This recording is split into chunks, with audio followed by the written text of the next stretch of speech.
Hello everyone. In our state, over 15 counties and the cities of Philadelphia and Pittsburgh have declared themselves sanctuaries.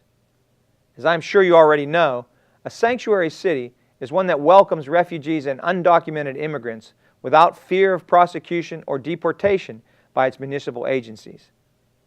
Our GOP House introduced House Bill 28.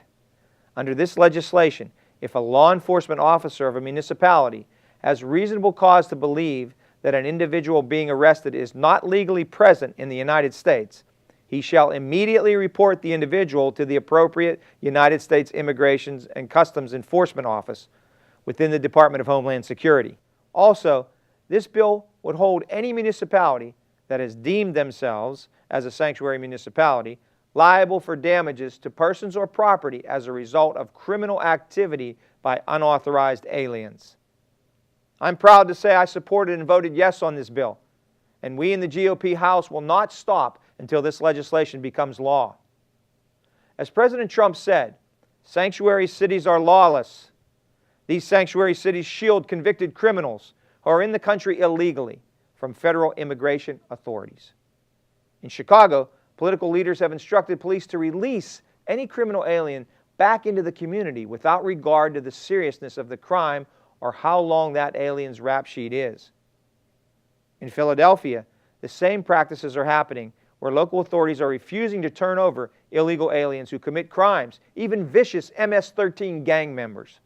Parts of North Philadelphia, Fairhill, and Kensington in particular, continue to be plagued by high levels of gun violence, high levels of poverty, unemployment, and drugs.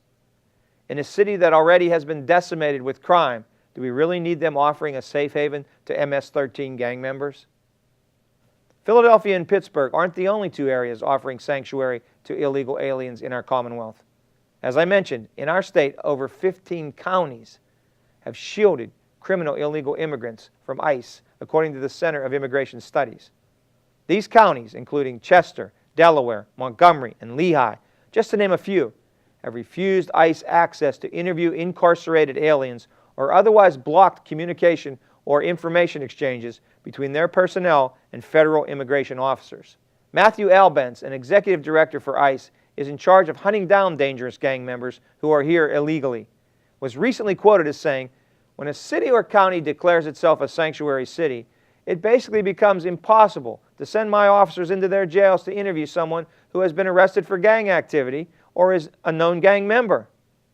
House Bill 28, which again our GOP House introduced, would allow ICE officers into our prisons to interview gang members even if that county or city declares itself a sanctuary. There have been numerous cases of criminal illegal immigrants who are released back into the community under sanctuary city policy, killing and murdering innocent American citizens. In Chicago, an illegal alien convicted of aggravated battery dodged ICE officers and was released back into the community without being prosecuted. He then went on to murder a 15-year-old girl and also shot her mother. That 15-year-old girl would be alive today had the city of Chicago not condoned this lawless practice and instead allowed ICE agents into that jail. In Portland, Oregon, a man who was deported 20 times and arrested 10 times for violent crimes was arrested again in Portland, only to have that city release him upon hearing that ICE officers wanted to question the man. He then went on to break into the home of a 65-year-old woman and raped her repeatedly for hours. As a state, we must end these sanctuary city policies that completely ignore our rule of law. These cities and counties in PA offering safe haven to illegal aliens are doing so on taxpayer-funded grants. As your legislator, I will support any legislation that ends funding to these sanctuary cities, as well as mandate cities to allow ICE agents into prisons and jails to interview dangerous gang members. It's time we support our law enforcement agencies and end this lawless practice. I'm State Representative Rick Saccone, and until next time, in God we trust.